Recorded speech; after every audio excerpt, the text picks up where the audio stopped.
Hello everyone, তোমাদের সাথে আজকে দেখো আমি নিয়ে এলাম আরেকটা অন্য রকমের গাজরা। তো এই গাজরাটা তোমরা কিভাবে তৈরি করবে তার জন্য প্রথমত দেখো তোমাদেরকে জিপসি নিতে হবে।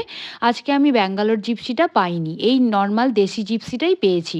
তো যাই হোক, কী আর করা যাবে বলো, যেহেতু বিয়ের সিজন ছিল তো সব জিপসিগুলো প্রায় বেরিয়ে গেছে। আর এই যে দেখো হোয়াইট কালারের ছোট ছোট ফুলগুলো, এই ফুলগুলোও নিয়েছি, এটা এক বাঞ্চ নিয়েছি। তো দেখো এই ফুলগুলোকে প্রথমে আমি ছোট ছোট করে কেটে নিলাম, ঠিক যতটা ভাবে কেটেছি সেই রকমভাবেই কাটবে। আর তারপরে দেখো এই জিপসিগুলোকেও আমি ঠিক এইভাবে ছোট ছোট করে পিস পিস করে কেটে নিচ্ছি।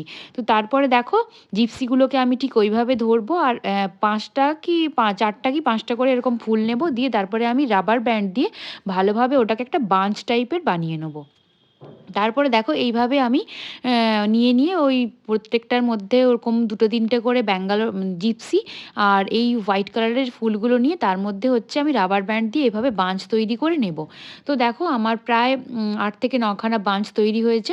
এবার আমি ইউপিন নেব, ইউপিন নিয়ে আমি ওর মধ্যে দেখো ভালো করে এটাকে গেঁথে দেবো।